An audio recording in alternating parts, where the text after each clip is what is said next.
नमस्कार दोस्तों, आज हम पढ़ने वाले हैं क्लास 10th इतिहास का पहला चैप्टर जिसका नाम है यूरोप में राष्ट्रवाद। दोस्तों, जैसा यूरोप आज आप देख रहे हैं ऐसा यूरोप पहले नहीं था और यूरोप ऐसा कैसे बना इसी को हम पढ़ने वाले हैं। यूरोप में राष्ट्रवाद का उदय कैसे हुआ। सन 1789 से पहले फ्रांस में क्रांति नहीं हुई थी। इससे पहले फ्रांस पर केवल राजाओं का शासन था। राजा का बेटा राजा बनता था। इस तरह से राजाओं का शासन चलता था। जनता के पास कोई पावर, कोई शक्ति नहीं थी। जैसा राजा कहता था जनता को वैसा ही करना पड़ता था। फ्रांस की क्रांति के समय जो राजा था वो लुई 16वां था, जो कि एक निरंकुशवादी शासक था। लुई 16वां ने पूरे फ्रांस के जनता को 3 वर्गों में बांट दिया था: कुलीन वर्ग, पादरी वर्ग और आम जनता।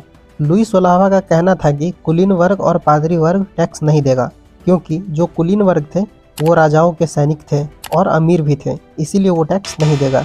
और जो पादरी वर्ग थे वो चर्च में पूजा करते थे, उनसे टैक्स लेना पाप है, इसीलिए पादरी भी टैक्स नहीं देगा। अब जो आम जनता था, जिसमें गरीब किसान मजदूर आते थे, उनसे टैक्स लिया जाता था। जब लुई 16वां के पास पैसों की कमी हो जाती थी तब आम जनता को और भी ज्यादा टैक्स देना पड़ता था, जिससे फ्रांस की पूरी जनता परेशान हो चुकी थी और जनता के मन में राष्ट्रवाद की भावना उत्पन्न हो चुकी थी। लुई 16वां से परेशान होकर जनता ने 1789 ईस्वी में फ्रांसीसी क्रांति शुरू कर दी। जब फ्रांस की क्रांति हुई तो लुई 16वां को हार मानना पड़ा और फ्रांस की जनता की जीत हुई। अब फ्रांसीसी क्रांति के बाद फ्रांस में कुछ बदलाव देखने को मिले, जैसे कि पहले जो पावर राजाओं के पास था वो अब जनता के पास है। दूसरा, अपना देश अपने लोग, मतलब कि ये देश हमारा है और हम इस देश के नागरिक हैं। तीसरा, राजाओं के वक्त एक स्टेट जनरल हुआ करता था, जहां राजा लोगों की सिर्फ सुनता था। अब वहां पर लोगों को रखा गया और स्टेट जनरल का नाम बदलकर नेशनल असेंबली रखा गया, जहां जनता जो बोलेगी वो करना पड़ेगा। और चौथा, फ्रांस के लिए 3 रंग का झंडा बनाया गया। फ्रेंच को राष्ट्रीय भाषा घोषित किया गया और नया राष्ट्रीय गान बनाया गया। कस्में वादे खाए गए अपने देश के नाम पर। अब एक फ्रांसीसी क्रांति के कारण लोगों को आज़ादी मिल चुका था, पर इस आज़ादी को वो अपने बाप का माल समझकर जो मन चाहे वो कर रहे थे। राजा हट चुका था, अब देश को कौन चलाएगा, इस बात को लेकर सब आपस में लड़ मर रहे थे। पूरा फ्रांस आग में जल रहा था। तभी उसी समय फ्रांस में एक हीरो की एंट्री होती है, जिसका नाम था नेपोलियन बोनापार्टे। पांडे पांडे जी का बेटा फ्रांस में क्या कर रहा है? अरे भैया, वो नेपोलियन बोनापार्ट है। ओह, नेपोलियन बोनापार्ट है। अच्छा, मेरी गलती है, सॉरी। तो अब ये नेपोलियन बोनापार्ट कौन है? तो नेपोलियन का जन्म 15 अगस्त 1769 ईस्वी में हुआ था और ये फ्रांस की क्रांति में सेनापति के रूप में काम कर रहा था। नेपोलियन ने 1789 ईस्वी में फ्रांस की राजधानी में प्रवेश किया और 18 मई 1804 को वह फ्रांस का राजा बन गया।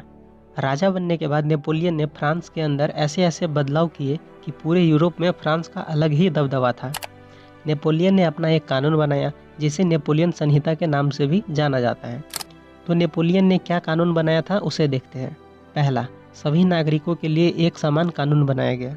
पहले ये होता था कि जो राजा के खास थे उसे अधिकार दिया जाता था, लेकिन आम जनता को नहीं। लेकिन अब वो चीज़ हट चुका था।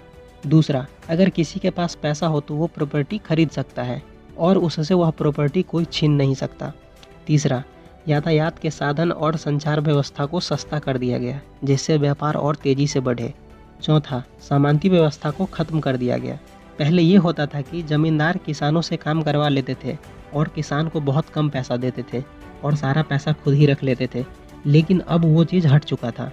और पांचवा, विशेषाधिकार को खत्म कर दिया गया और शिक्षा व्यवस्था में सुधार किया गया। नेपोलियन के इस बदलाव से लोग इतना खुश हुए कि लोगों ने नेपोलियन को अपना मसीहा मान लिया। फ्रांस तो छोड़ो, फ्रांस के आसपास जितने भी देश थे वो नेपोलियन का स्वागत कर रहे थे, क्योंकि उनको लग रहा था कि नेपोलियन ही हमें राजाओं के सिस्टम से आज़ाद करवा सकता है। ऐसा इसलिए क्योंकि नेपोलियन जहाँ भी जा रहा था वहाँ से राजाओं का सिस्टम खत्म होता जा रहा था।